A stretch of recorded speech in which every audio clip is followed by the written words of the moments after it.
think there is quite a deep cultural problem that the world of ideas has been captured by people who have 10 titles after their name. There's a lot of kind of gatekeepers out there who would have less successful careers if there was this emperor has no clothes moment. I have multiple degrees in the humanities, and I definitely feel that a lot of times you are being made to feel stupid. Some non-fiction books recently in the last few years, the best expressed ones are by people who are not trained in the humanities. They're neuroscientists, they're people who've worked on coding, but they've still got that kind of childlike interests and ideas. They are the ones who still have it, right? We didn't ruin them yet. Just say it plainly. Say it plainly. And would you feel embarrassed if you were to say this to a friend of yours? Would you think, God, that sounds ludicrous, or that doesn't sound like something I would say? And if it isn't something you would say, then don't say it.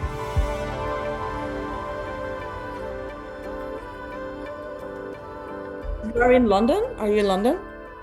Yeah, in Stone Newington. Oh, that's beautiful. I used to live in London. I was there for 7 years, 6.5. Yeah, it's great. My flat is very cold because I'm Scottish, so I just don't. I never turn the heating on. I just sit here in my cold, freezing cold flat. Really? But it keeps you alert, keeps you where you need to be. That's what I think. That's true. Also, it's great to get a variety of chronic and acute illnesses, and exactly. Go through the whole human experience. I mean, I admire. This is important for a writer. You want to have everything. Exactly. I feel the TB is coming on as we speak. Rheumatism and all sorts of rheumatism. But it's great. You don't have to, under a certain level, you don't have to refrigerate. You just leave the food out and it will be fine. Well, it's fine. It's genius. What is it about Scottish people you think that people misunderstand the most? Because we have so many prejudices, thanks to everything from Harry Potter to, I don't know, Highlander to Sean Connery. Everybody has an idea about the Scots. It's a really good question. I think the idea that Scottish people are really friendly, I find really hard to understand. I think Scottish people are, your best friends when you get to know them. Mm-hmm. But there is a kind of separateness about the way Scots will speak to outsiders, which isn't always legible to people who are not Scottish, but you can tell that that they're actually gently mocking the person who's speaking to them. They are taking the piss. They are not laughing at you. They are not laughing at you. It's like Glaswegians are very like that. Yeah, they feel very friendly, but actually they are taking the piss out. But I mean, I think they're very hard. How high up you are in the Nordic scale, I think the higher up you go, the more the private sphere becomes sizable. Yeah, it's an odd one because Scotland, I think, is a country of extremes. It's much more diffuse than England internally. So England's much more interconnected within itself. Scotland is actually, if you live in the far north of Scotland, you're much, much further away culturally and in atmosphere to Edinburgh than, say, someone in Yorkshire to London or in the north of England to London. I think that is a massive part of Scottish life. That actually it's very local. And again, that's not something that's necessarily legible to people from the outside, because they go to Edinburgh or the cities or the Highlands and they meet particular people, but they don't see the difference. I don't know. I mean, the accents are different. Are you from Edinburgh? I am, yeah. My family's actually from. I would not necessarily understand you if you were from Glasgow. Like, I would have to. No, I mean, I'm sorry. Can you repeat it? Yeah. The hardest is Aberdeen. That's very difficult. Yeah. Accent. It's almost like it's called. They speak a dialect called Doric, which is a dialect of Scots, which is incredibly impenetrable, even to. I mean, I used to play golf with people who used to be fishermen in the northeast, and I couldn't understand what they would say to me. And I said to my grandfather, who was a doctor in that part of the world his whole career, I'd say, Grandpa, I like these people. They're very nice, but I don't really know what they're saying half the time. And he said, well, neither do I, because they speak a kind of really different dialects, which is much more because they have contact with Scandinavia, the fishing up in Oslo, and they just speak in a completely different way to the people in the farming world. So there's so many nuances. Telling the outsider, right? I mean, an accent, a kind of complicated accent is a great way of becoming illegible, literally, to outsiders. Doctor can always take revenge with their handwriting, right? Like, but then Scots they're very good at code switching. So, a lot of my grandmother was very like this, in that she'd speak in very different ways to different people. So she would have her RP BBC way of talking, and then she'd have her more northeast regional way of talking to other people. And because maybe that's something that's disappearing, because it's less, that was, in her generation, was very, very kind of aspirational to speak like a kind of British person, in sort of abstractly defined, sort of speak like the Queen. Yeah, absolutely. But that's gone, I think, probably. But there is a kind of bilingualism and a kind of ease with moving between registers and stuff, which I think Scots are quite comfortable with.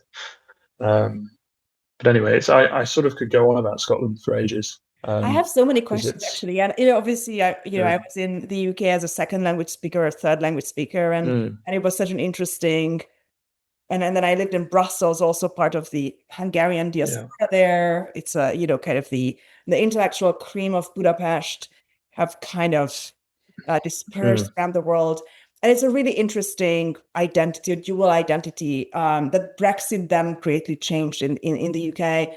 And you have these kind of linguistic scales of jumping back and forth, and how British do I want to sound in a specific situation? Like, I can really, really, really turn it up. It's the same in America. Like, when I moved here, you would ask for water and nobody understood. So even though in my head it is water, why would I do this to another person, right? When I walk into a cafe or something, I will say water, even though for my brain that's a completely different word. But then neither is in my mother tongue. So who cares, right? I mean, water is V's, as every Finno-Ugric person knows. So what does it matter even? But this is so interesting how you kind of have this linguistic internal geography that you can play with and increase or decrease the distance between yourself and another person.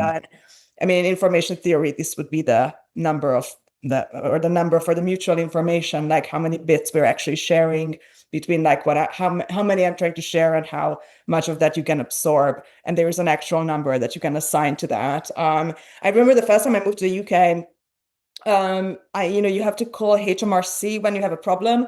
And every time I would call them, somebody with a very heavy Glaswegian accent would pick it up. And I was always like, oh my God, I'm so unlucky. I can't believe it. Like, what are the odds that every time I call? And then later on you find out that, because HMRC is in Glasgow.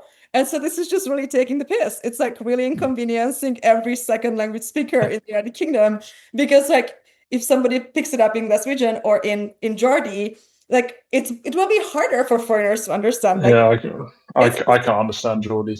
It really is the hardest one, I think. But I told the guy, I was like, listen, I love you have to slow down, because otherwise this is going to be very annoying for both of us, because I'm going to make you repeat everything. And that they are like, and now I can't do the accent, but they are like, and now enter the whatever number, or we will like block you forever and kick you out of the country. And you're like, no, I can't have just like one shot here.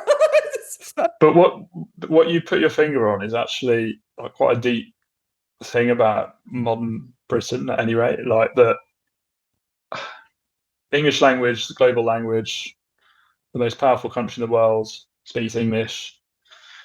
The British, they're one of the few kind of points of difference that Britain has, is that we really do speak English in a way that everybody thinks that. Everybody thinks that mine is the English.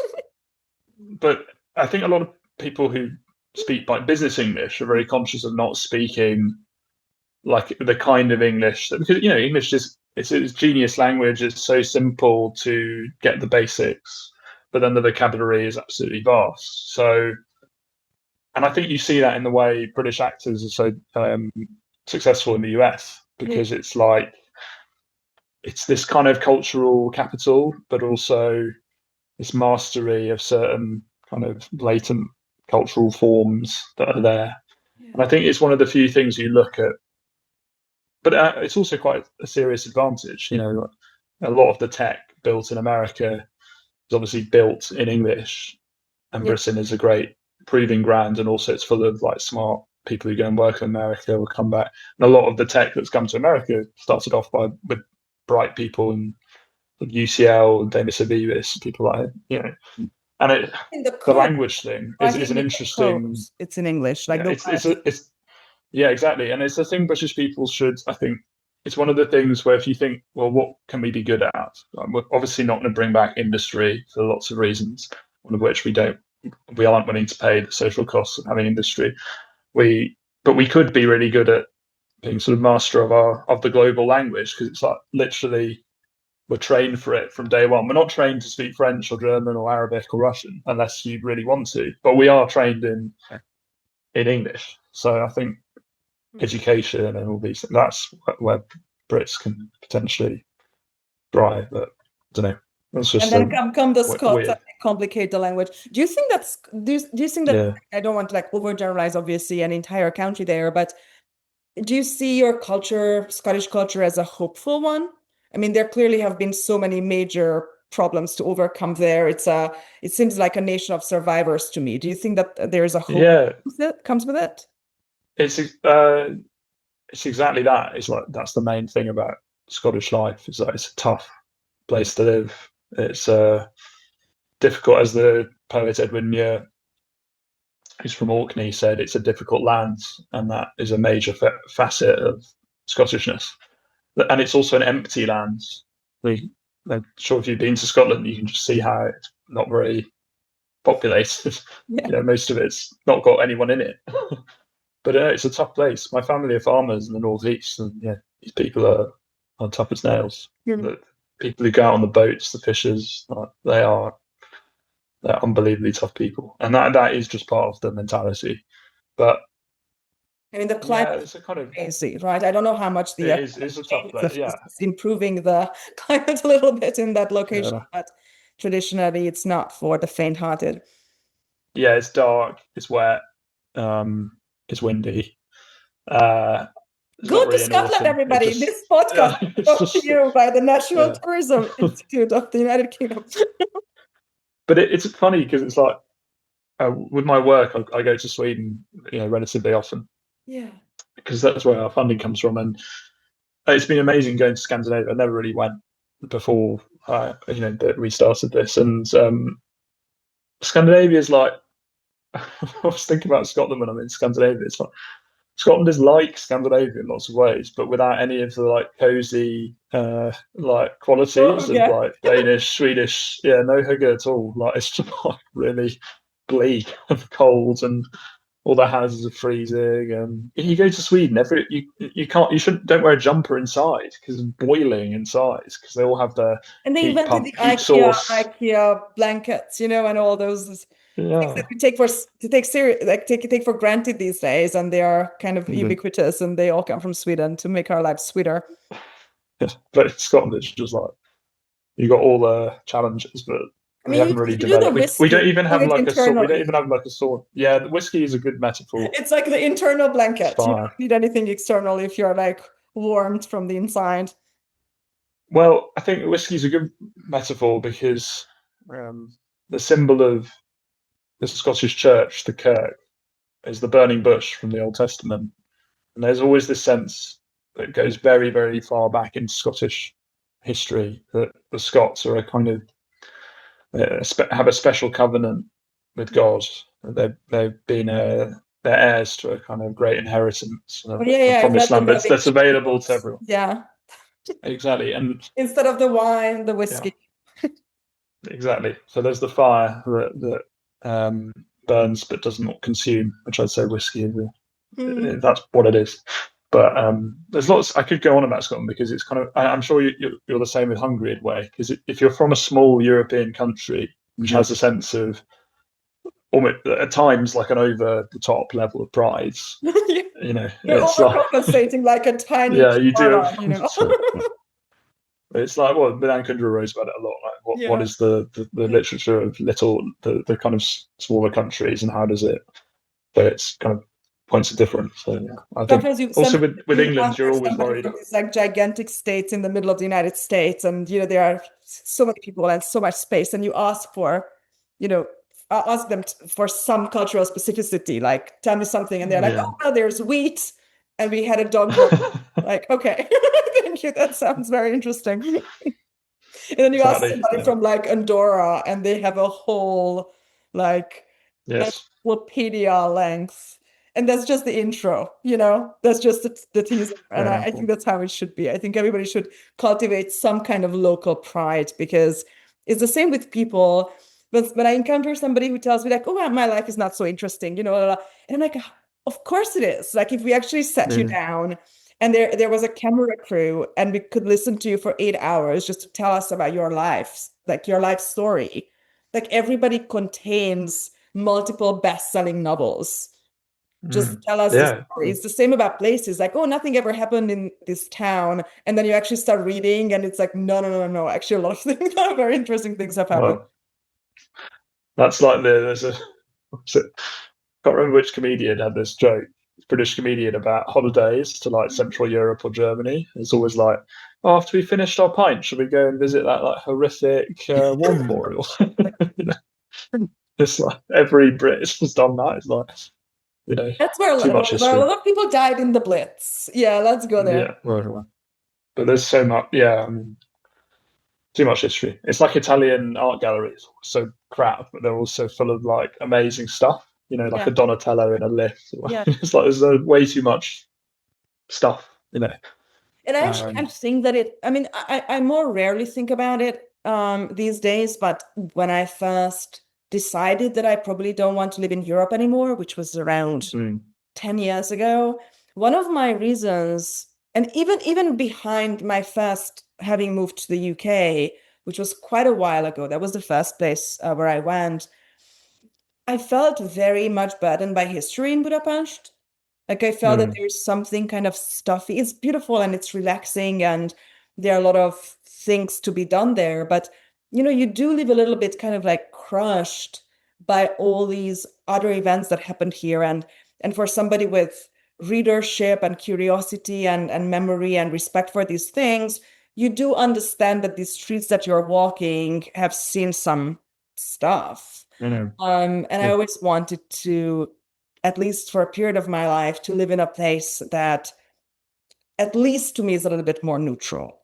So I'm not just constantly reminded of the suffering of other people. I just feel that, this is obviously a podcast about hope, and we will talk about that in a little bit. Obviously, for hope, you do need some space. Because hope is not right. If there is some concrete obstacle there, then you might be optimistic. I mean, you have to be a little bit optimistic to struggle, right? Because otherwise you would give up. But struggle is not hope.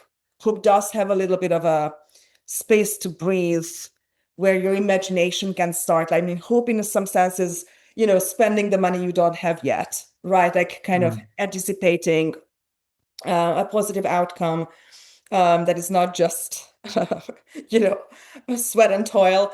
And I always felt that there's something in Europe, that in these old historic cities, that just makes it very difficult. I recently wrote this piece called Strangers for my Substack, American Innocence, where I argue that, I kind of like go through the life story of this girl who was born in Rome in 1995, and like how marginal her contributions will be, even at best, to her culture.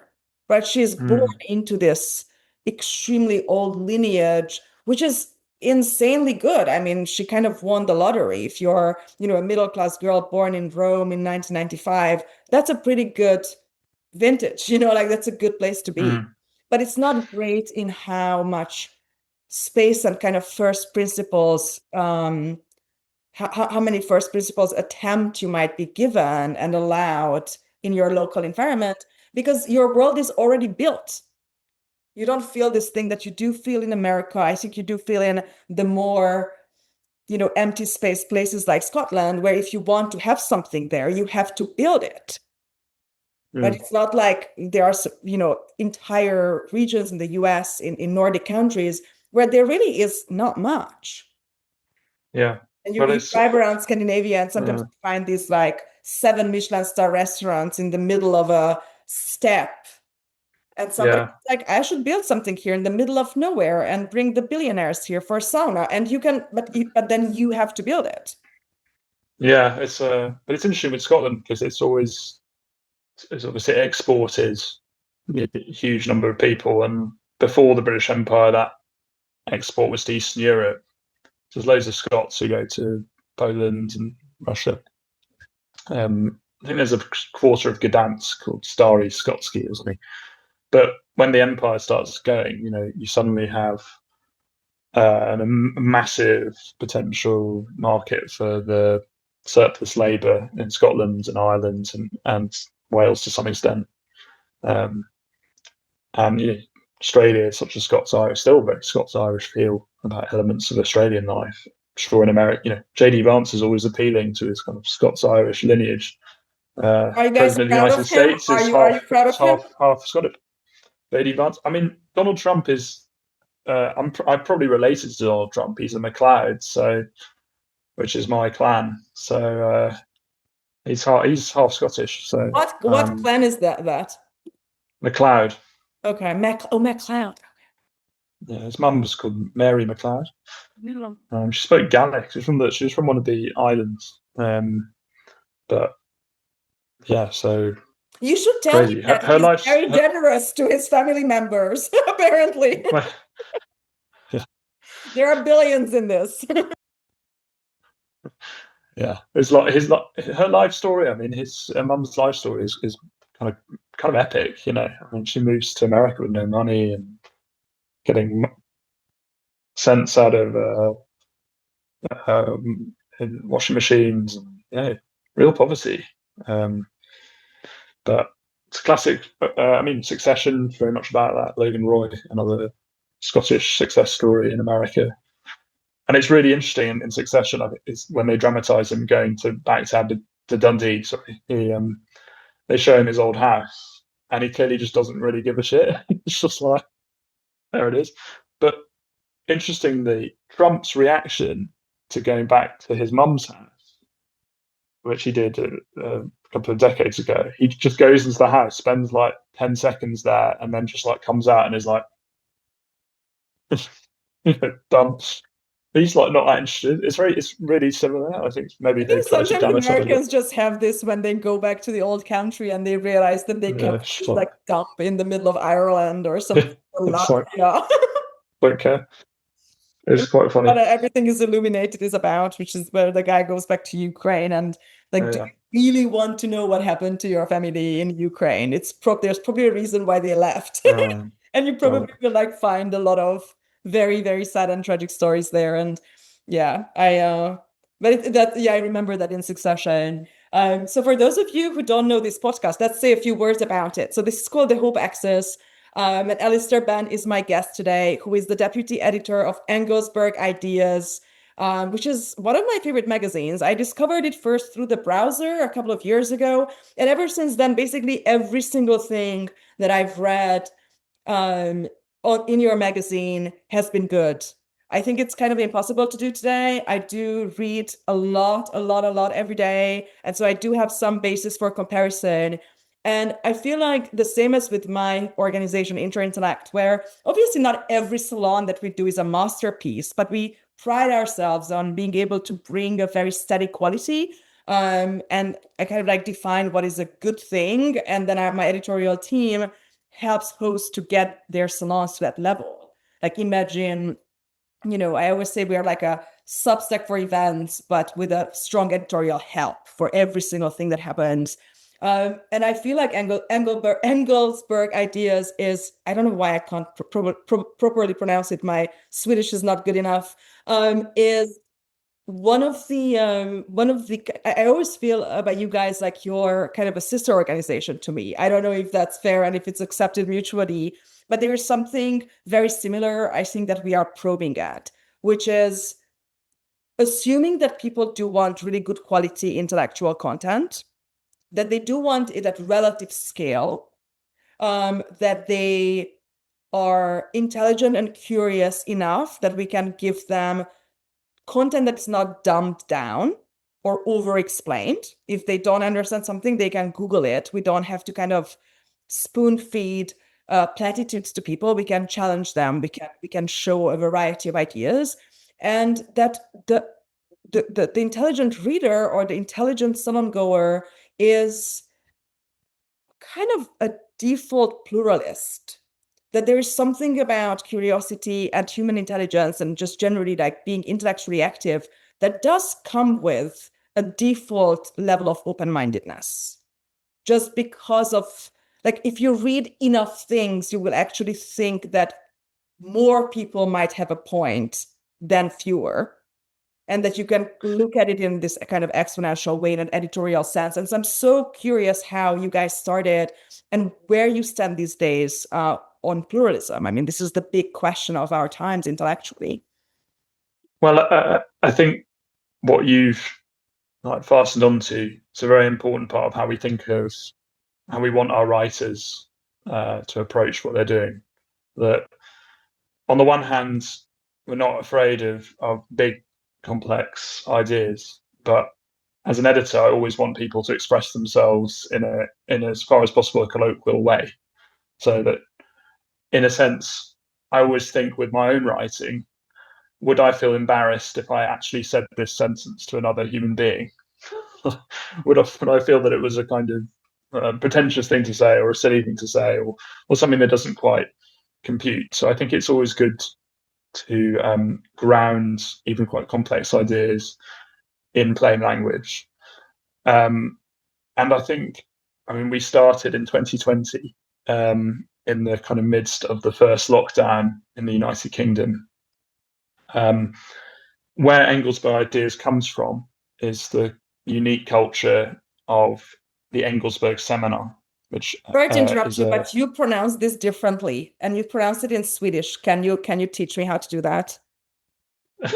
I'm serious. I knew that I was messing this up because this is a Swedish name. So I think in Swedish it's actually something like Engelsberg or something, but it's transliterated into English. Okay. Well, Engelsberg means it's Mountain of Angels in German, but I think it refers to the kind of hill of iron where. Sorry, it's like a kind of crazy Grimm's fairy tale origin story. But so the Engelsberg seminar. Yeah. So it's interesting you're talking about salons and what you've achieved at Interintellect and these kind of conversations, and that's what I'm getting at with this idea that yours is a more Swedenborgian kind of angle, right? Yeah, it's kind of it's mystical and ethereal, but it's really where the magazine came from was a culture produced by what is called the Engelsberg Seminar, which has been supported by the Axel and Margaret Axton Johnson Foundation for Public Benefit. And Engelsberg Ideas is the international publishing arm of this Swedish foundation. And the Engelsberg Seminar for several decades before we launched was a gathering for academics and policy makers to have discussions about big picture issues like the return of geopolitics, for example. And in COVID, the foundation wasn't able to put it on, obviously. So our publisher, Matthias Cesaris, and our current director, Ian Martin, got together and said, why don't we launch a magazine? And that's when they got me involved as deputy editor. And since Paul Lay has joined, who's our senior editor, and I've got so many other great colleagues as well there. So, and who've made it what it is over the years, have built it. But it really grew out of a real conversation that was happening, between sort of academics about geopolitics, culture, history, and really that's what we've tried to replicate with the writing. And is there an overlap still between your writers and the seminar attendees of the past? Absolutely. Absolutely, yeah. It's the foundation supports work at universities in the UK and the US, Johns Hopkins, Cambridge, and at King's College London. The Centre for Grand Strategy, Centre for Geopolitics, and the Henry Kissinger Centre at Johns Hopkins as well. So a lot of kind of strategy and geopolitics, but also, we also reflected the broad range of activities that they fund and are involved in supporting. So it's quite a convoluted. I mean, Engelsberg, I think, refers to the hill of iron which the foundry that the family business, the Axon Johnsons, owned and exploited to produce shipping. I think I'm not sure, but it's a nice name, and I think it's also in defense of capitalism. Like, if you are productive enough in an industry and you have a thriving family business, which is a kind of foundation, load-bearing foundation of the Scandinavian cultures, then you can also support the arts and intellectuals and science, and that there's virtue in that. Absolutely, and I hope it's something that the kind of modern tech titans are also interested in doing, like many of the American forebears, Carnegie, Rockefeller, endless examples. But anyway, I mean, with Engelsberg Ideas, we're now in 2026. We've just launched an app, so before we were just online. It's super exciting. It's a space on people's phones where they can look at what we're publishing and kind of sit with it, and it's a kind of curated space. I guess is how we think of it. But the philosophy it's a dating app. That's what everybody asks for these days. I'm serious. Because the people who read you will like each other. Well, yeah, I mean, this is the point: is that the writing should reflect real. Like, there is something to that, yeah. Yeah, well, the writing should always reflect the kind of empirical world as we see it. So I mean, we've never really been interested in stuff that's full of jargon or full of theory. It should always be rooted in, again, that kind of plain speaking quality. And I don't think that's, I think that's something that's often. I think, I mean, this is where arguments about, I mean, we can get into it, but arguments about literacy, whether we are in a post-literate society, and we should talk about what that might look like or mean. I still do think that there is something special about legible text in terms of how it can produce certain kinds of reverie, certain kinds of insights. I do want, with our long form essays that we publish, for people to lose themselves in it, to find themselves transported a little bit. I think there is something special about the written word, and I think a lot of magazines at the moment are betting big on podcast and video, and sort of you can tell that the internal incentives at some other magazines is that everyone wants to be on the podcast or do video or short form video. And I think it's very important to do those things. There's nothing wrong with video and audio. But I think we should all, if we have a more oral culture, we should all think about how we can be a bit more eloquent, how we can use patterns in speech to make people remember things, all the things that oral cultures used to be really good at before the diffusion of print. But without that print product and without the kind of intellectual process that goes into producing a bit of writing, I think the video and the short film will be low quality. So I think our approach has always been start with the words, try and make it as kind of stylish and elegant and legible as possible, even if it's about serious or difficult themes. And then you can do the kind of sexy stuff with the video and audio, but only if you've, again, put that intellectual work in. And again, that's another thing. Words are not increasingly see with words are not just information, as we know. They're sounds, they're ways of expressing. They express particular worldviews. It's about craft. All these things, I think, are worth pursuing, and we're very lucky to have been given the support to do that. Yeah. I always find that what I read on Engelsberg Ideas is always surprising. So it's not where I want it to be eclectic. Predict, from even the first paragraph where this is going to go. And I think, however, beautifully polished your pieces are in the magazine, I think this kind of level of surprise or surprisal is closer to how people actually are. I mean, if you sit down with a friend to have a conversation and you start actually for real, like discussing some more complicated topic, how discussion works is like you start somewhere and then you realize what's going on as the conversation, or whether that's the monologue or dialogue part, progresses. And the conclusion is not going to look like in an academic essay where you say at the beginning what's going to happen and then blah, blah, blah. And then and then you say, and it happened.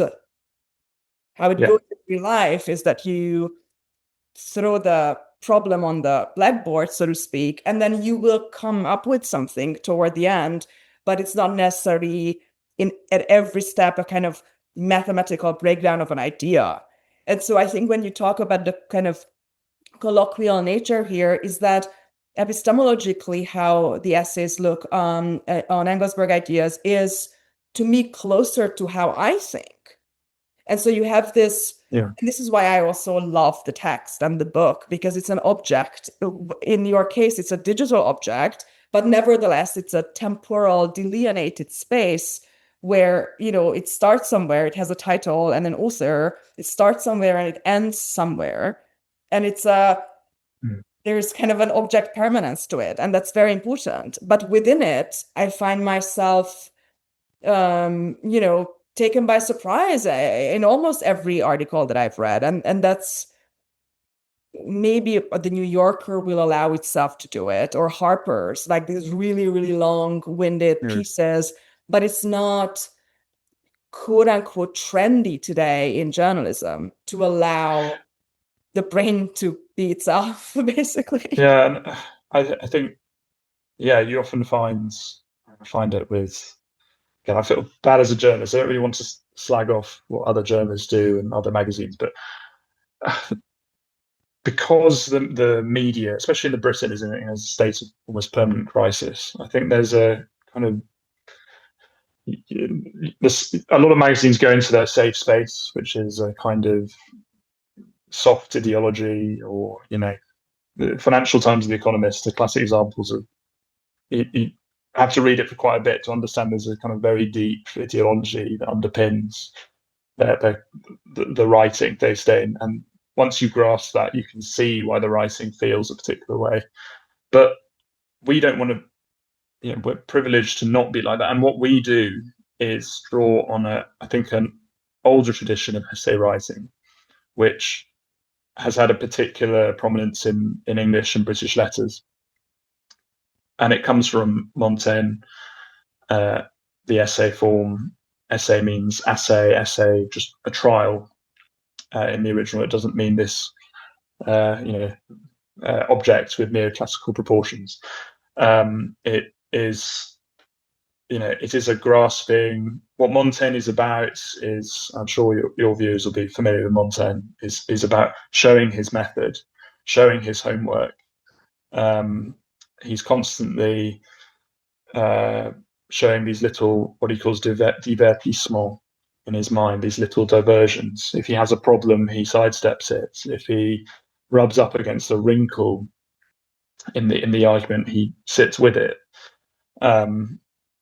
It's he's and his reception has, interestingly, he's been much more influential on the English style of letters than French, which was completely dominated by neoclassical standards from the 18th century onwards because of the nature of the Enlightenment and and they're brilliant people, thinkers, and the brilliant of the philosophes like Diderot, who are obsessed with these kinds of proportions and neoclassical models.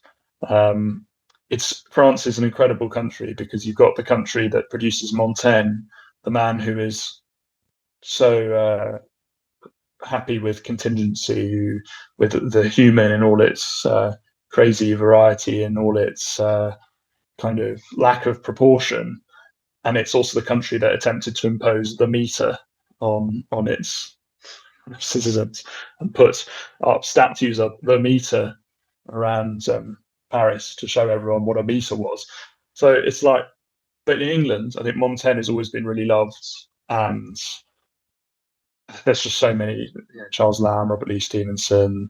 There's so many examples of people in English letters who've adopted that style. Charles Lamb, that's my mascot. Oh yeah, I work with him. Yeah, so I'd have Charles Lamb's eyes on me every day.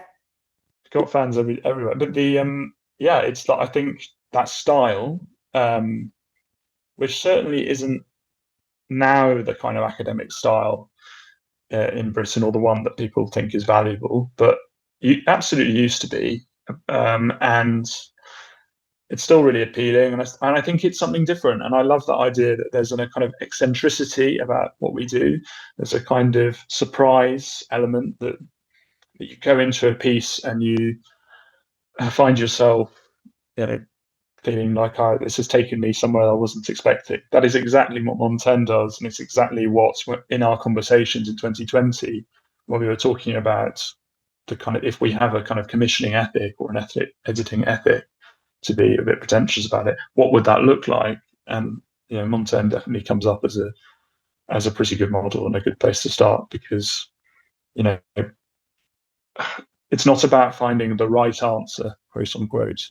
It's about, as human beings, having thoughts, and having interesting thoughts is quite hard, but it takes time, and it takes a lot of, and it's taken time for us. I think we built up a huge track record of stuff, but we never thought that you could buy success with it. We just always thought, well, are we following the principle, the method that says, that prides that kind of particular way of thinking.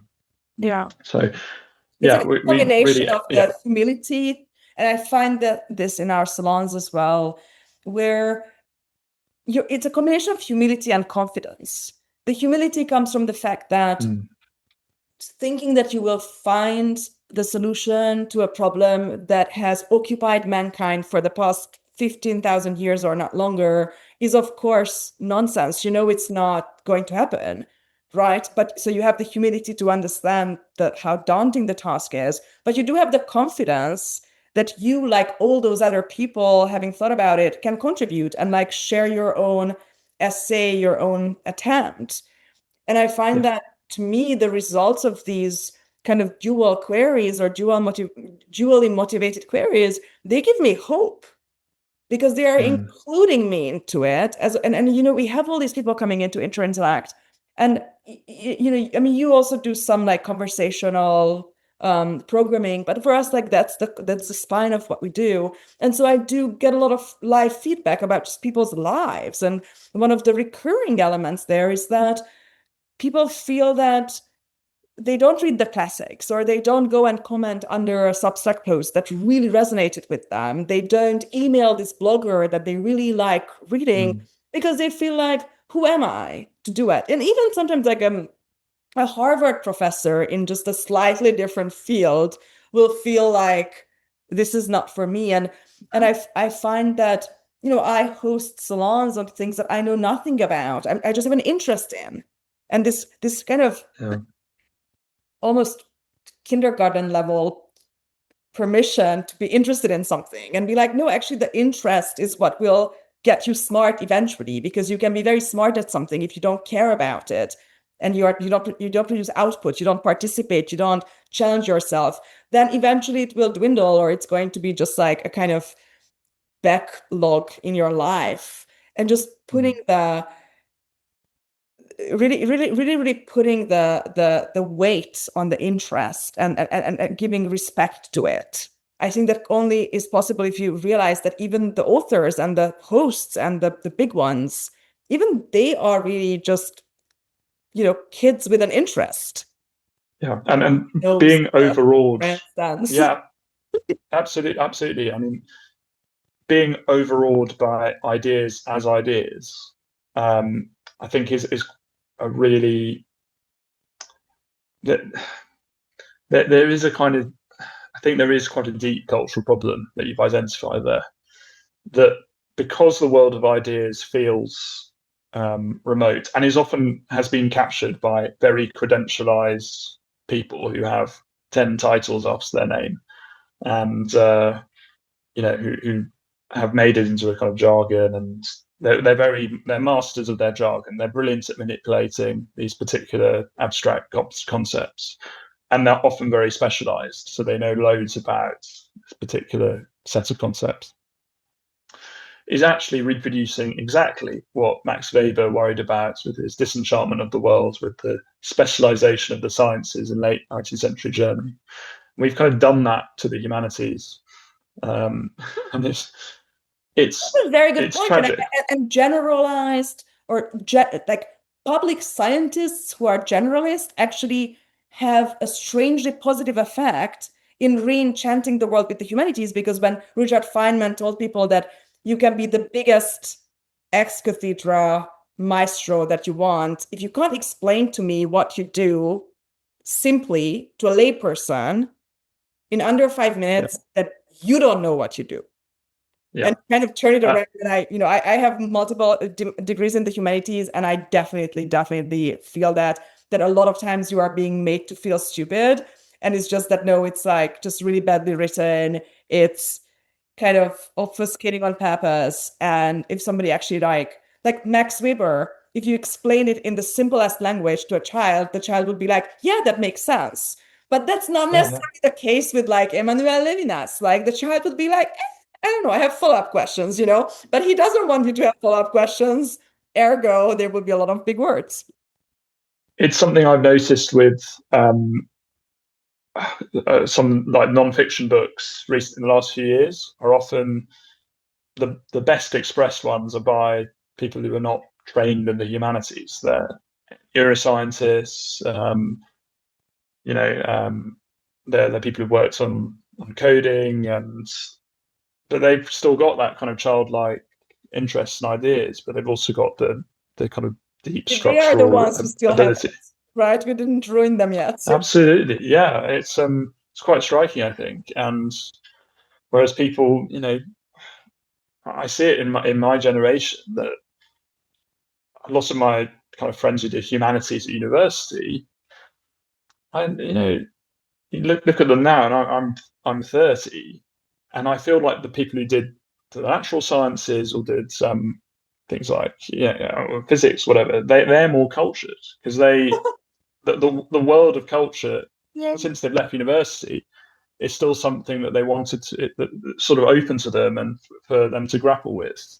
And I think there's this, it's this very deep problem you've identified, that people don't see the world of ideas as their own. But I think there's a lot of kind of gatekeepers out there who would be would have less successful careers if there was this emperor has no clothes moment. I always think Interintellect is the anti-TED Talks in the sense, because TED Talks you have like the people on the stage and you are like well lit and you have makeup and whatever. The audience is in the dark and you shut up. Like your job is to shut up.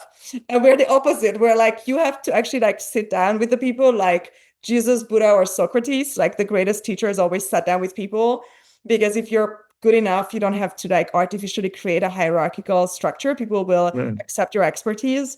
And I always thought that you can give the best speech in the world if like a couple of questions destroy your idea, then maybe it wasn't a good idea, or good enough or strong enough.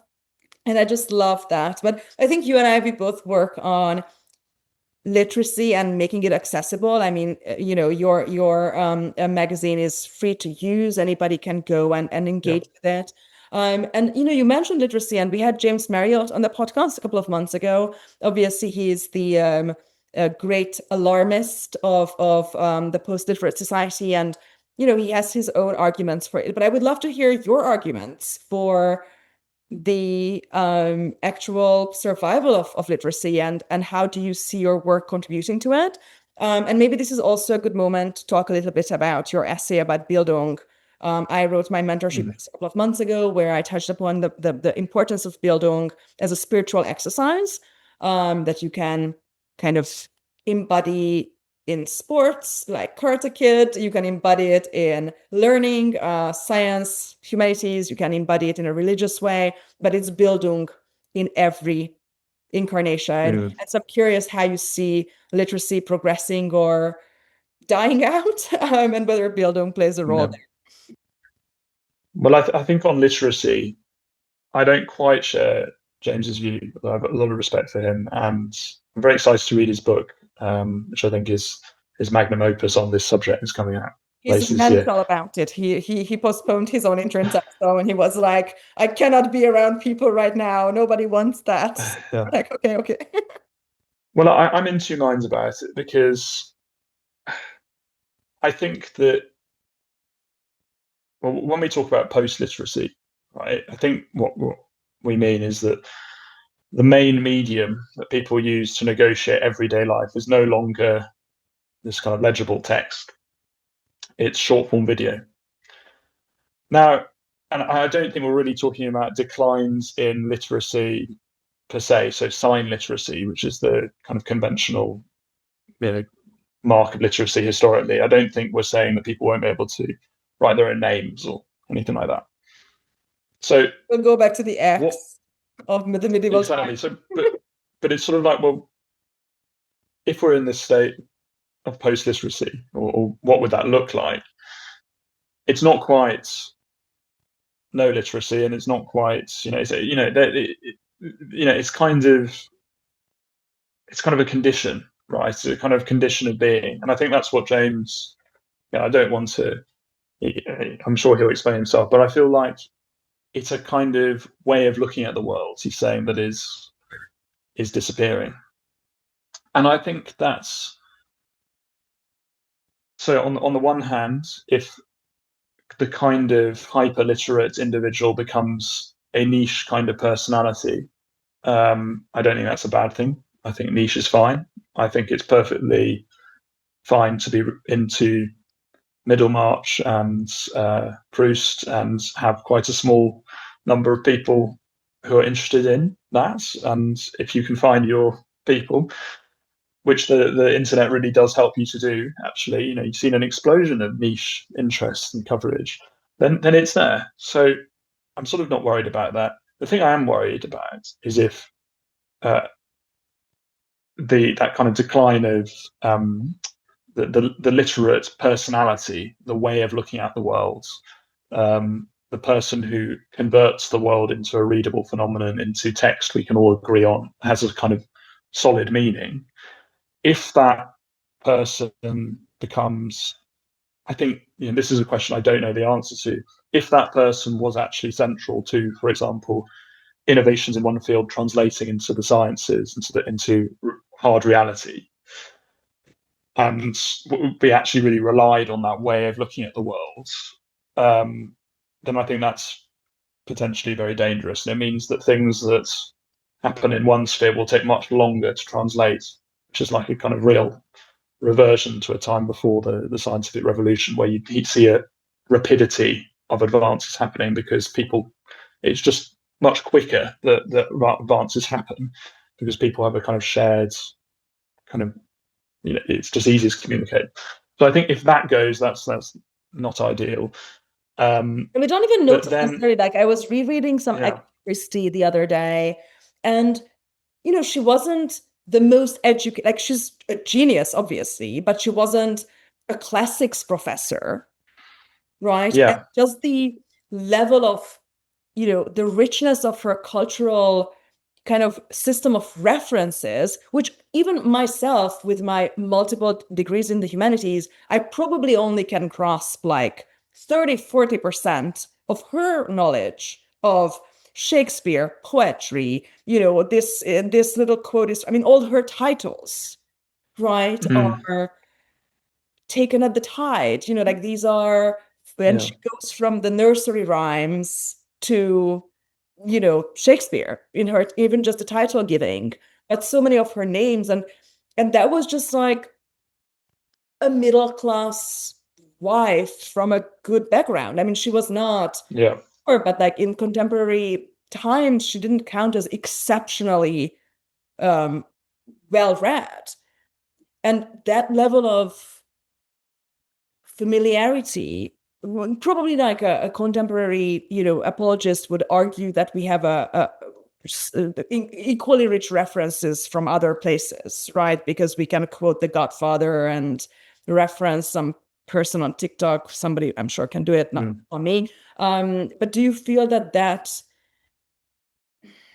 I mean, you are sitting. Those of us, those of you who are listening to us on the podcast. I mean, Alastair has this beautiful bookcase behind him. I'm standing like surrounded by floor because for me it's like I'm new here and they are still all over the place, literally.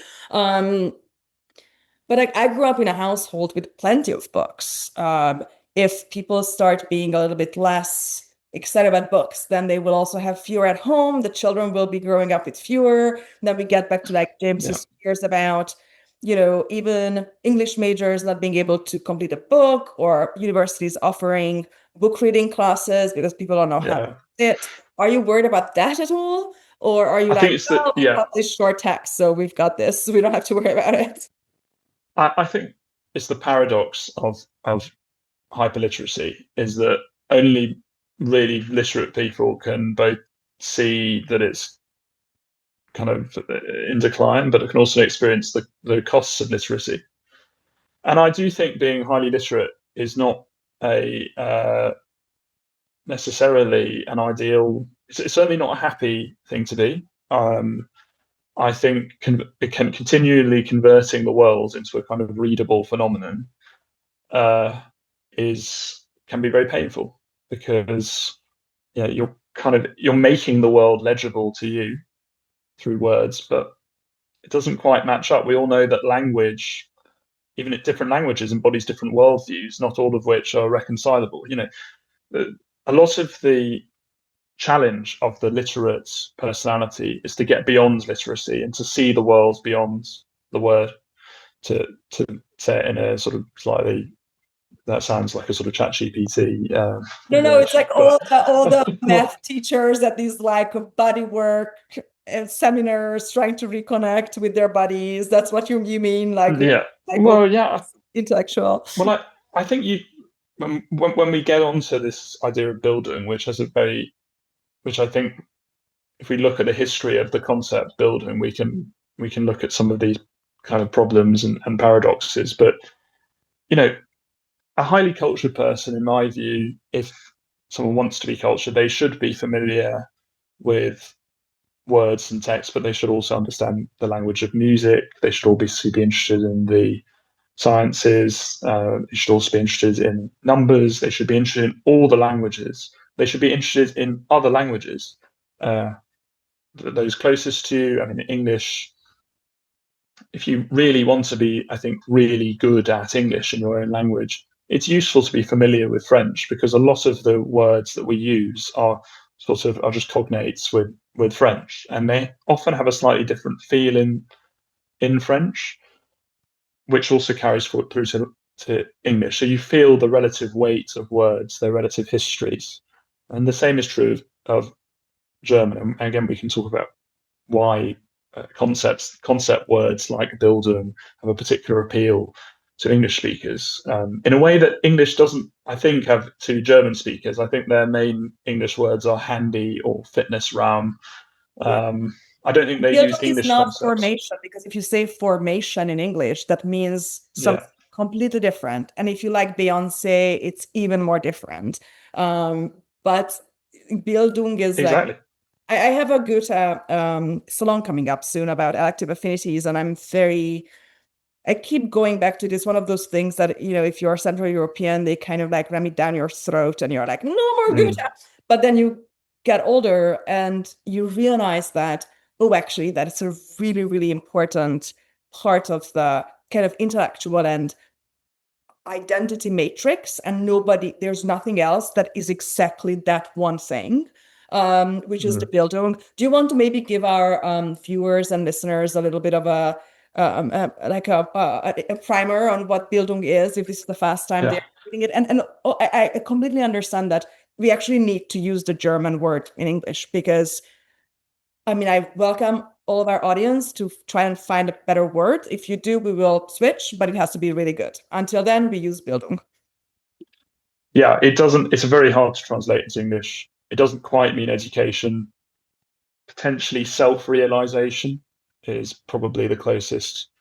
So what does that imply about? So Bildung, everyone will be familiar with this word in the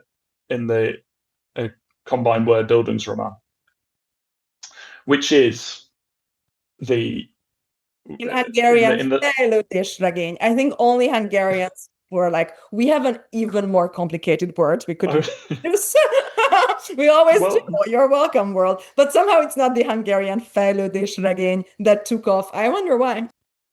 It's a tragedy and an anti-Hungarian prejudice. But the Bildung is the one Bildungsroman. So Germany, in the period we're talking about, from Goethe's time onwards, the late 18th century and the 19th century, is especially in Goethe's early career a kind of net receiver of ideas, especially from France, but also from England. So early Schiller plays like Die Räuber is full of, and the Sturm und Drang movement that was popular in that kind of late 18th century Germany are really riffing off sort of Gothic horror from England. So what Schiller does in Die Räuber is he takes the kind of Gothic prose works, not directly, but it's like The Castle of Otranto by Horace Walpole, there's many examples. He takes these Gothic motifs and puts them into drama and poetry, and Goethe is also the same in his early work, but then they become something different. Schiller certainly does. He moves towards classical models. But the point is about Bildung is that it's the one that goes the other way. And there are so many great Bildungsroman in it. English has got brilliant, Great Expectations is the one everyone would have read at school in Britain. So what is the Bildungsroman? It is, in Germany at any rate, and Goethe's Wilhelmsmeister's apprenticeship is the kind of classic example of a Bildungsroman. It's a kind of middle-class male who is a naive subject who goes into the world, must go through a series of trials and difficulties, almost like a personal quest, and then emerges at the other end. And this is crucial. So he has these kind of inner trials and difficulties that he has to surmount. And at the end, he emerges a productive person, someone who is useful to society. And Wilhelmsmeister ends with him sort of getting married, starting a family. So it's like, here we go. Hegelian story, right? To enter into the Sittlichkeit at the end after you've gone through all the stages. Yeah, and what kind of, this implies a particular worldview that life has a structure that you can impose on it, that there's developments that you can make, and it's the opposite is probably the picaresque. So, and I could give a good contrast, potentially illuminating contrast between the picaresque and the Bildungsroman within German literature. Just look at Thomas Mann. Thomas Mann's final unfinished novel, The Confessions of Felix Krull, is a picaresque novel. And so what's the nature of its central character, Felix Krull? He's a kind of trickster, a con man. He's this kind of unstable center at the heart of a series of scenes that just sort of, it's an unfinished novel. We never know whether Felix Krull would have become the good German boy that he might have been, but Thomas Mann died. The contrast is with The Magic Mountain, which is a Bildungsroman. And its subject is someone called Hans Castorp, who Thomas Mann describes as sort of nothing more, nothing less than an ordinary human being. And who is Hans Castorp? He is the scion of a Hamburg kind of shipping family. And but the firm has been sold. He has to start again at the bottom of another he's illustrative of the way the German middle class lost power in that period to the kind of world of industry and the big industrial concerns. So Hans Castorp is someone who is really conditioned by his environment of the kind of afterglow of Bildung and what Max Weber called the Protestant work ethic. With these ideas come together. And I mean, that's fascinating, but also it's not a Bildungsroman in the Wilhelm Meister way, because I mean, we assume that Hans Castorp dies when the book ends, right? That he goes off into the First World War. So it's almost like the end of the European Bildung for that time, at least, when you could cultivate these beautiful men and women, fatten them for the slaughterhouse, basically, give them the life experience, the love story, the mentor, the entire hero's journey, only to then basically send them off into a trench. Yeah, well, and that absolutely plays out in the opening stages with Mann's manipulation of time and space in the opening stages of the novel. That he's in that beautiful introduction where he says these things happened almost a long time ago, but they have set in train things that are still like a Star Wars thing to like mess with your long time. Different planets, and Hans Castorp, in the train on the way up to the sanatorium, he's experiencing this dislocation of time and space as well. So Mann talks about how space going out of one region into another can do to the human being what time does over a longer period. So it's there's something you say. There's something really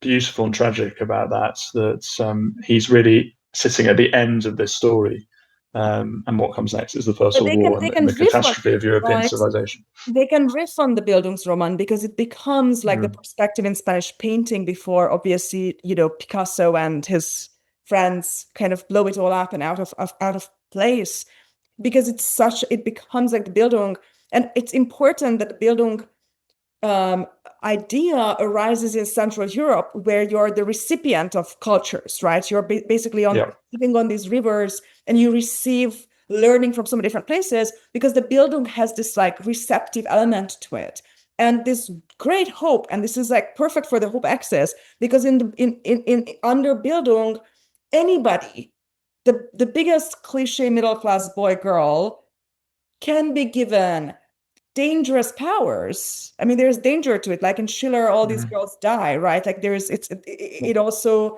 the apple from the tree of knowledge as well. But that anybody can flourish with this knowledge. That this is no longer a kind of class-based thing.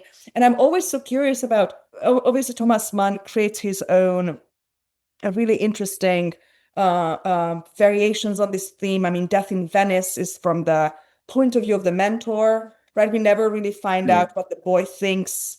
So he does all these little twists. But I had a period in my life when I was just obsessed with the decadent Bildungsroman period, like Hesse's Damian, you have Traum Novelle, you have Stefan Zweig's Fantastic Night, obviously Steppenwolf, which is similar in that, it's a middle class. I mean, everybody has seen Eyes Wide Shut. It's always a respectable man who thinks he's post-Bildung, because he's already married, he has like check.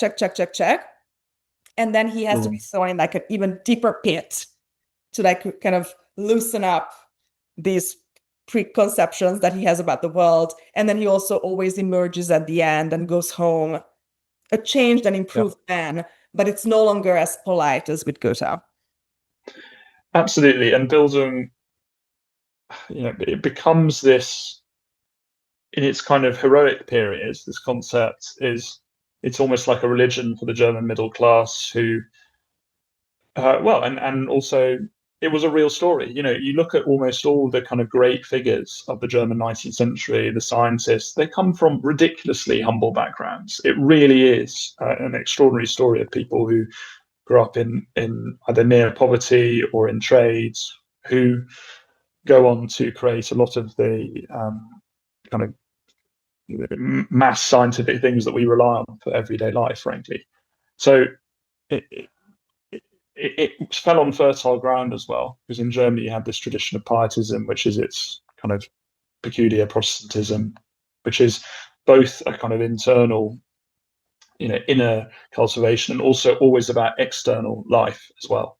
And that's a really important facet of Bildung, that you can't, it's a kind of incomplete process when you just turn inwards and you don't then become this useful person in society, that you don't then do things for other people. That's a Russian story. That's Pushkin, right? Like, you can be the smartest Onegin, you are a completely useless person, right? Like, yeah, exactly. You can read all the books in the world, if nobody knows, it's a kind of social tragedy.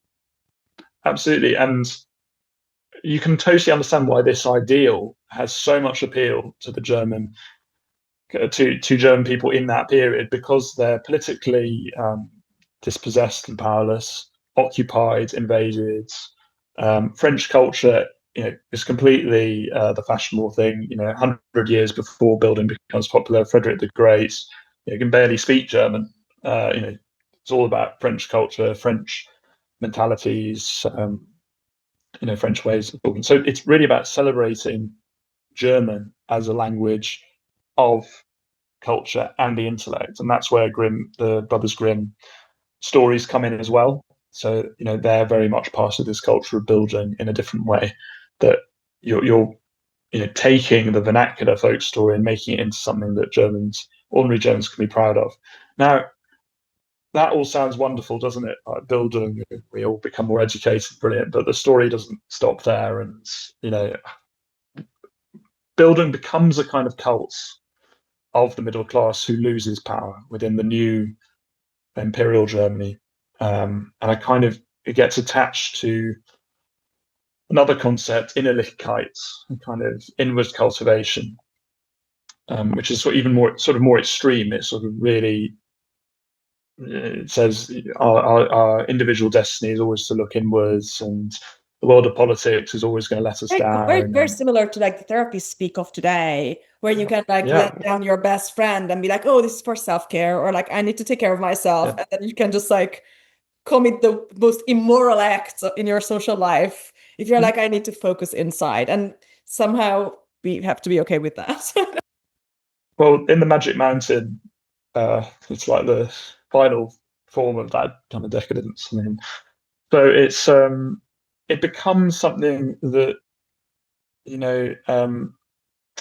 that period where Germanness becomes a kind of political thing, and you've got on the one hand this great idealism of what Germany could be, and people forget that alongside the kind of popular culture of the kind of post 1870 Germany, there is this competitive kind of social Darwinism, but there's also quite a lot of idealism. And sorry, but it becomes like people always overdo what they don't have, right? It's like how very nice people are super mean and very mean people are super nice.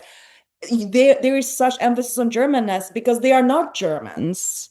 Yeah. This is not... And they finally joined the nation states system, and they finally this old culture has become a new one. And I think there are many odd parallels with the present. There's that in the 1890s, there's a kind of cult of physical discipline. So people go hiking and cycling craze, and there's this obsession with kind of physical activity as a kind of great liberating thing. And I think nowadays people are obsessed with God, absolutely collective exercise. In it, but all of it reflects this lack of balance, and historians and people have debated this for also decades. Kind of hyper-literacy, right? I mean, there was also like group going overboard a little bit. Yeah, it was incredibly diffused literate society, but it also had its Sonderweg, its special way that was going somewhere that's and we all know how the story really ends. But I think we also got Pilates. Like, there are some good outcomes of it. Pilates was a German cult, right? Yeah, Joseph Pilates. Yes. Was like the guy, was it like his little like Speedo all his life, lived until 125 and was just like giving you abs as a job. Like, that's good. Sure. But it was like a spiritual system, so, yeah. Right? Like he had a whole ideology, a whole theology around it. Yeah, and well, so many Germans in that period moved to the US, and that's another side of the story, that Germany starts to affect Britain and the US in a way that it sort of, again, it had always been this kind of net recipient, and a lot of Germans have been very conscious of this, that they were following models from elsewhere. And it reflects the ideals, right? I mean, if you look at, I mean, first of all, like the biggest, I think to this day, the biggest ethnicity in the US is German. And you do see it in, I mean, I'm sorry, but like if you look at the Nazi celebrities, tall blonde men and, you know, round-faced, beautiful blonde women, that's the same as the Hollywood stars of the 40s and 50s. I mean, you could confuse an alien and just swap the photos and they would be like, oh, sure, Marilyn Monroe, the Weimar star, and everybody would believe it. Yeah. So, yeah, I mean, the German diaspora, both good and bad, would have come to America in that period. I mean, but again, if we come back to Bildung, I think it's a good concept for the Anglophone people who are watching and listening, because it's already something we're pretty familiar with. Everyone knows Bildungsroman. Everyone knows that like story. Everyone will have their favorites, one which they relate to most directly, you know, whether it's Great Expectations or whatever. So Bildung, I mean, there are so many German words, you know, Weltschmerz, Realpolitik, all these concept words. But I think Zeitgeist, obviously. So, but Bildung is one with a kind of noble and damaged history that I think, like, if you look at the kind of that story, it really does illustrate this kind of union of opposites with ideas, that our highest ideals always kind of bound up with its conceptual opposite, always in some ways depends on the kind of felt reality of its, you know, of the other thing, of the shadow, or whatever you want to call it. So that you can go just slightly beyond the limit there, and then it can become a cult, and it can have disastrous effects. And I think the cult of overeducation is something we do live with. You know, it's what we talked about, this credentials thing. You know, Germany is the land of the PhD. It's one of the kind of cultural stereotypes about Germany that I think people in Britain still, there are many cultural stereotypes that Brits have of Germany, and many of them are extremely unfair. But one of the kind of probably one that used to be more prominent is sort of talking about how Germans are obsessed with calling themselves Herr Doctor and stuff like that. But Brits are now exactly like that. You know, you see endless credentials. I'm currently chasing a German academic to come on Interact, and this never happens to me. I mean, I have the pleasure of like emailing with Nobel laureates and stuff, and they always respond, but not the German academics.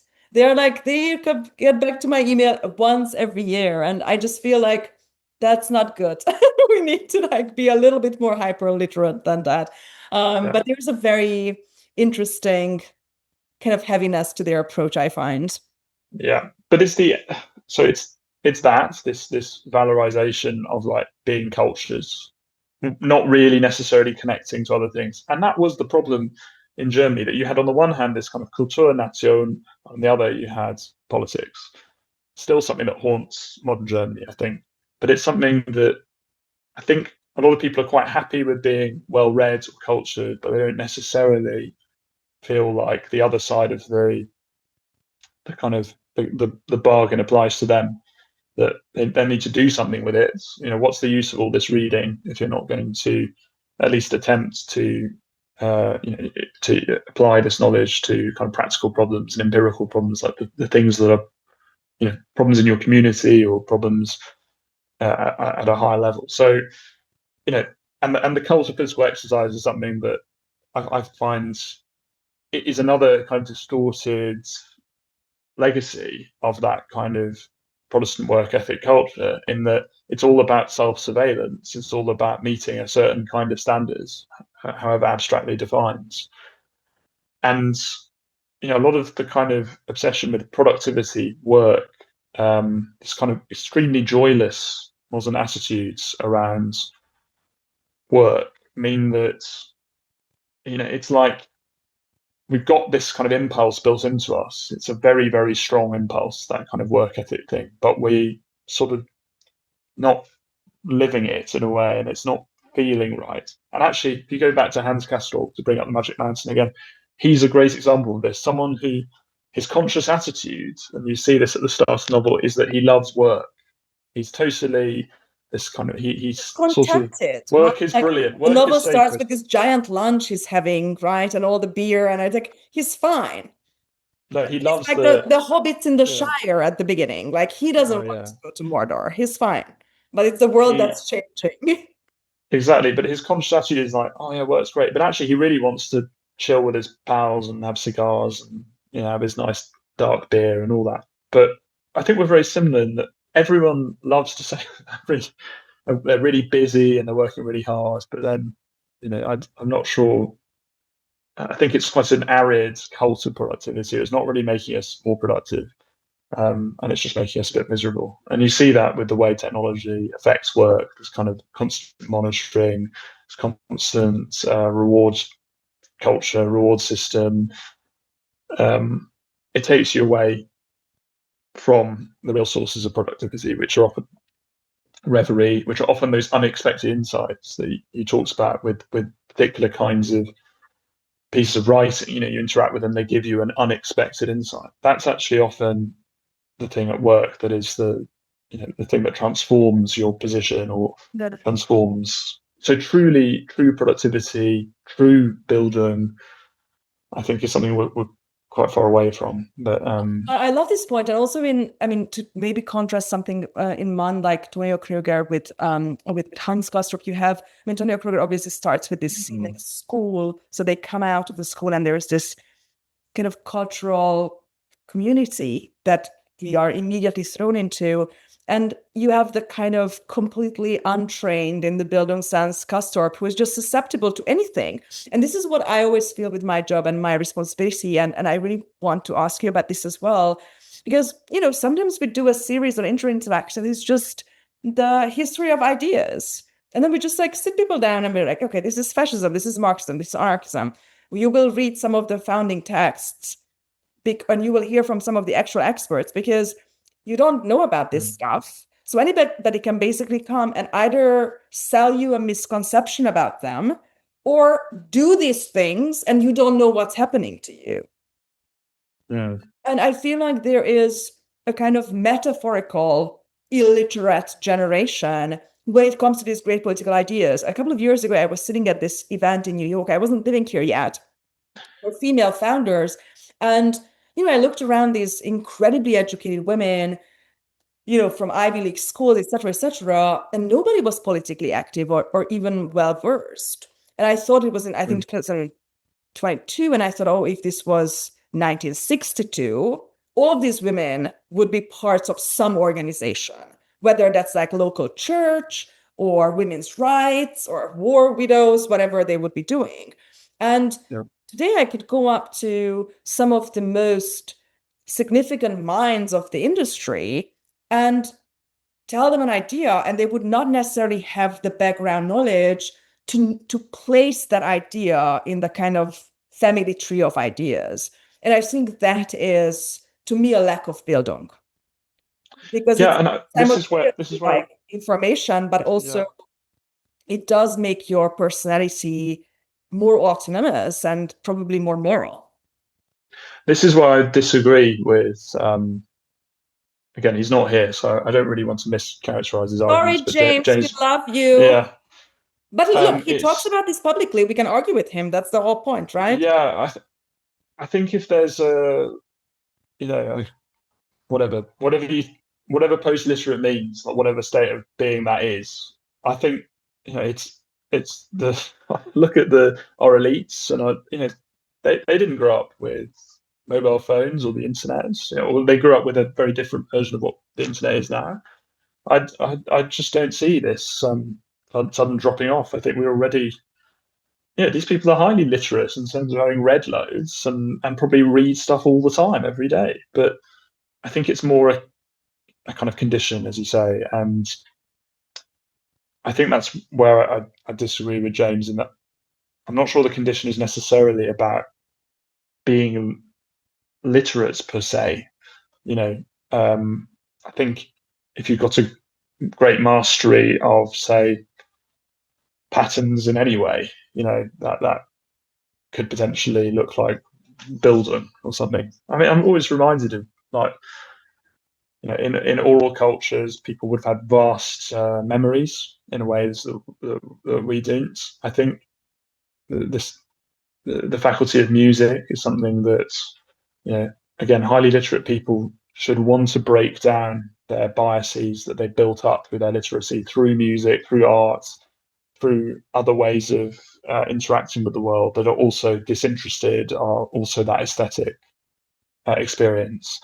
Because there's nothing worse than a very clever person who's read loads and who is very sure of their judgments because they've read loads and because they've got lots of degrees.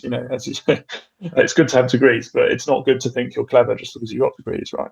And it's like, there is nothing more biased than the naive middle-class subject of the modern West who's been through Oxford, Cambridge, and the Ivy League in terms of thinking that they're right. And these people are highly literate, and it doesn't make them it doesn't make them more powerful. It actually makes them much more wrong and much less willing to challenge their own biases. To go back into the history of ideas again. I was with actors these days, and I don't know if I'm just getting older, but you watch, I don't know, Norma Ray, and there is Sally Field in the movie in the 70s, and by that time she had an entire life. And now you watch a movie, and there's this 30-year-old coming in, beautiful woman, and she acts things that, oh, my child died, or I have a disease, or, oh no, I'm sad. And I kind of don't believe it, because I can see that nothing has ever happened to this person yet, which is kind of good. Like, we want a society where people are healthier and have far less hardship. But the downside is that you have theoretical knowledge in abundance, and most people have real life experience, because we just don't have those horrible things happening to us anymore, thank God. Absolutely. And to quote Robert Louis Stevenson, books are mighty fine things, but they're a pale imitation of life. I think that's always important to remind yourself of, as if you're a kind of literate person, that, again, like, you've got to find ways to get beyond the very, very strong attachment you have to words having a kind of felt reality. And I think, if you're on your own in a state of distraction and reverie with a text, you're not just concentrating on the text line by line. You're feeling your whole personality. You're feeling the room around you, the chair you're in. Reading isn't this kind of concentrated act where you're just focusing your attention. It's something that engages you physically.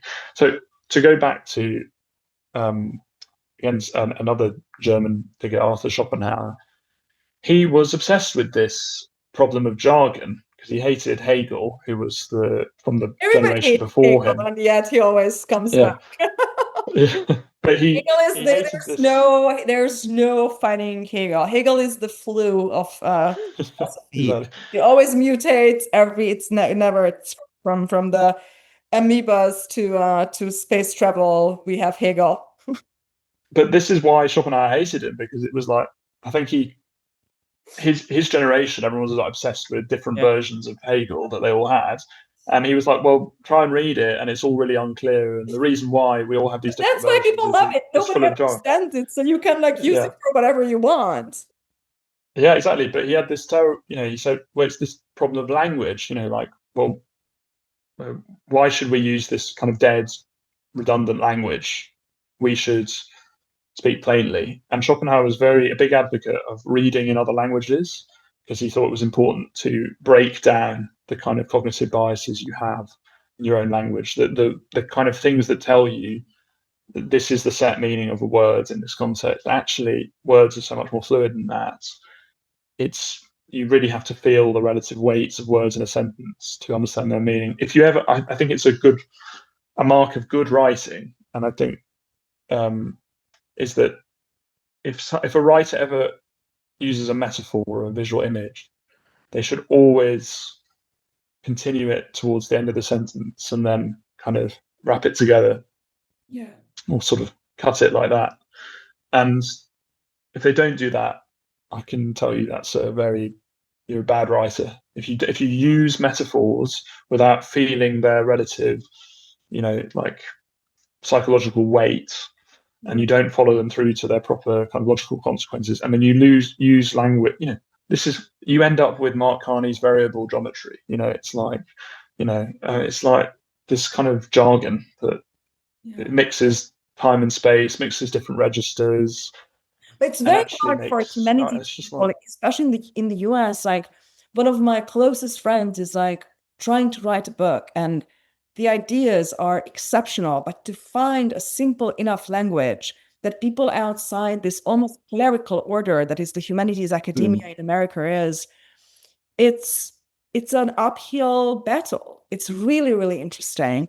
I would, just to kind of wrap up, I have a kind of outro question, because a lot of the things that you are positing around Bildung and its importance, and also the challenges around it, to me bring to mind that there needs to be a mentor, some kind of guide, some kind of elder. And previously we talked about, Engelsberg Ideas being able to produce these extremely unique, surprising, beautiful texts as an essay in the original Montaigne sense. And so as an editor, you must be a little bit like a mentor. I mean, you bring out these performances of these people. Sometimes I imagine removing bad metaphors is part of it. So how do mentors come into play here? And is the editor a mentor in this sense? I think it's a really good question, because I think there are various philosophies of editing, to be a bit pretentious. The American philosophy traditionally is a lot more interventionist than the British style. And you see that with magazines like The New Yorker. They have a house style. They have, New Yorker, a bit unfair, but Foreign Affairs is a good example. That's a much better example. End up on your words in The New Yorker. Yeah, no, I mean, I'll take that back. I think Foreign Affairs is a good example where it really is a kind of particular house style. This is the foreign policy view from America, and the writers are asked to, and when they do file it, there's I imagine a pretty torturous editing process where it's kind of pushed into that style. The Economist is the same in Britain, actually, because there's no bylines necessarily. The individual journalists don't have their name at the top of something that horrifies me, because I just feel like that's that's why I do it, really. Like the magazine of ego death. Yeah, exactly. So, but I think an editor, I speak as someone who loves writing and also loves editing good writing, and I think being an editor is ultimately, you should really only go in on big structural things where there's a genuine problem with the thoughts. But if the writer has written it in a certain way, that's kind of up to them. So we try and find writers who fit that, so that the process is smoother. So you reach out to the writers, or is it like they send in pitches, or how do you find them? It's a real mix, really. I mean, it's a kind of, there's sometimes a sixth sense judgment that you think someone will be good at writing something. I know you have Samuel Rubinstein coming on. Yes, about stop art. Intellect, exactly. And I commissioned him to write that piece because I had a kind of sixth sense that Sam would be. He wrote something for another magazine in the UK on kind of these identity issues about British identity. Stoppard is a great example of someone who had a very interesting relationship to Englishness. And who didn't know he had some kind of intuitions about it. I didn't know he was a Czechoslovakian Jew until his adulthood, right? Yeah, he has this kind of it's like a really complex, interesting story. But Stoppard also used it in his work, and kind of it comes back to it towards the end of his life with that play Leopoldstadt, which is about his Jewish identity and his Middle European identity. And I just thought Sam would be, I don't know, I just thought he did a great job, and he, that's. I'm like that too. I wake up and I'm like, ideal that person should be process. doing that, and then just I can't explain it. It's just I know it would be good. Exactly. So I think it's like, is it a kind of mentorship? Like, do you feel like, is there a moral element to? I mean, I can imagine these writers being relieved and feeling taken care of. I mean, most of them write for places that are not like your magazine. Well, I think it did. Well, hopefully. Hopefully, I can't really speak to that, but we'll interview them as part of the podcast now. Yeah, exactly. All my anonymous interviews with the writers. Yeah. I think, again, I speak as a writer who if I send a piece to an editor, if the editor comes back with big structural edits, I just feel like I've messed up in some way, like I've not got it right. Yeah. So I kind of feel like it's kind of on the writer to a degree, unless it's some really fine judgment that an editor can make because they're like a really good editor. I think it's a really complex one. It just depends on the person. Some people have great ideas, but are just not the best at written expression. And sometimes people's ideas are so acute and brilliant, and their writing is almost struggling to catch up with that. Those writers, that's where the editing becomes a real skill, I think, and it's one that I'm still pretty early in my career. I hope to get better at, because it's like, that when the ideas are really good, but the written expression is just like a fraction of a second behind, it can feel like you can get more out of the writer at that point. And that's where it's almost like mentorship. You don't want the reverse to be the case. Uncover or like let the talent shine. Yeah, and that's a really good feeling when you feel like you've pulled out the threads of the item that really work, and you've strengthened them, and you've exerted your personal history onto it, everything that you've come across, all the things that you've read, just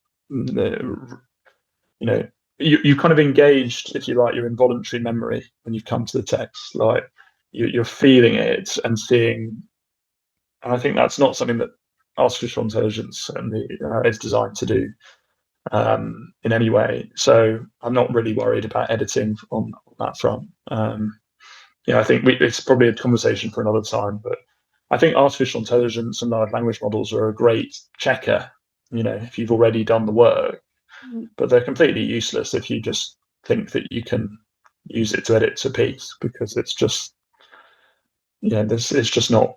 That's not what editing is. It's an interaction between human beings. It's not a checking device, but it's useful as a shaping, checking device, artificial intelligence. But if you try and replace any real work, it's a disaster. Talk about theoretical knowledge, right? Like the AIs, however amazing they might be, they don't have the life experience. They don't have the family, the travel, the sensory experience of the world. And so their opinion is as interesting as the most theoretical students. Yeah, go outside and live. It has an approximation of what it is to say a certain thing at a certain time, but not like the real feeling of why it would be right. Because when you write something, you're writing it in time, like you're making a point within the flow of time around you. I was writing my ragtime essay. I was writing my ragtime essay yesterday, and it was so important that I was on the train coming from DC back to New York. Like, it's important. And I have another essay I wrote on an airplane, and that was important, and that actually like builds into the text. Not just because you might mention it, but like it's really important that Le Grand Voyage, which is one of the best texts in the 20th century, was written in Ascona on a terrace of a cafe. Yeah, of course, yeah. The whole physical This is why probably people should handwrite as much as possible. I don't when I write because it's so much faster, but I still write a lot in my day to day, so I've not lost that kind of physical skill. But that's how I learned to type, was I spent years just handwriting things. So I feel like that's lodged in my kind of deep you have some kind of physical memory. Yeah. But ultimately, again, I think editors are not gurus, and you should never think that there's a kind of. I think I'm very wary of saying there's a right way to edit, because I just think it depends on the person. But I would say that thing about metaphors, that is just like a really important thing in writing. If you I'm use worried about sending you my kind essays because I'm like, oh my God, what if he doesn't like my metaphors? Well, it's like if you read, like, again, to be pretentious, if you read Virgil's Aeneid, and he has these, or an epic poem, or Milton's Paradise Lost, they use these great long similes, and they last like they can last 20 lines. Mm-hmm. And what happens throughout that simile is everything depends on the previous words in a way. It all has to fit within the kind of framework of the simile. And there's a discipline to that, and it's hard, but that plays out on a much smaller scale within any sentence. If you start in any way using something that kind of gestures towards like space or a time thing or a sense of movement, you have to follow it through. I can see that you would have edited out half of Proofrock.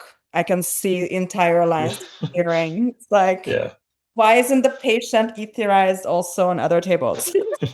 This has to go. Yeah, I think in pro, but I mean, okay, I get the poetry is a bit of a different, but like you don't like.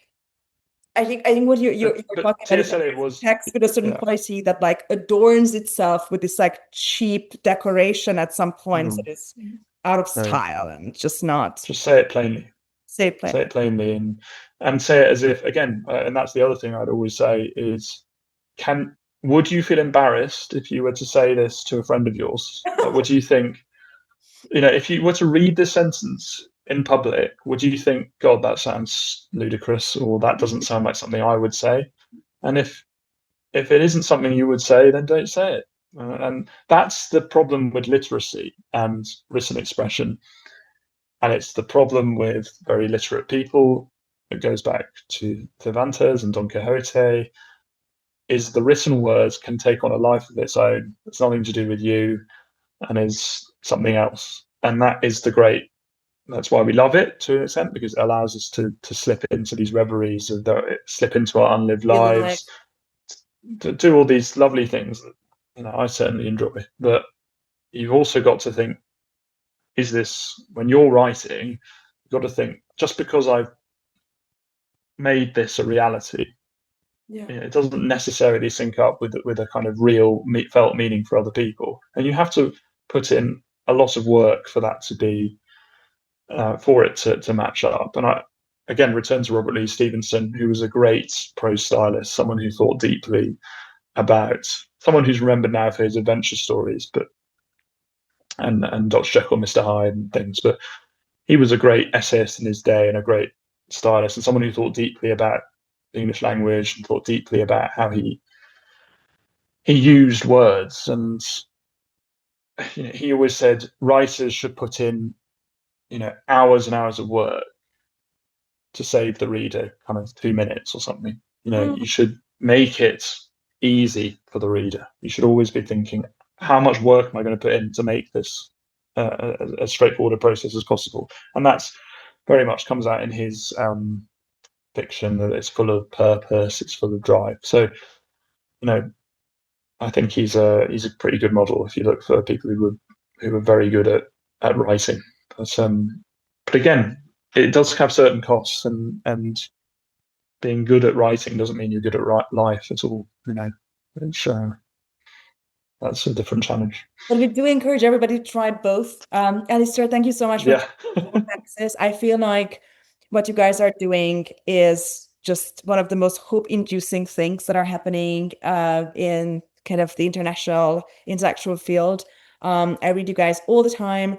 I think you kind of also sold everybody on the idea of having an editor. If anybody was unsure whether that was still needed, I hope that many editors will be like you. Yes, thank you so much for coming. I think this is an episode after which everybody will drop everything that they're doing today and just go and read. Thanks so much for having me on. Pleasure.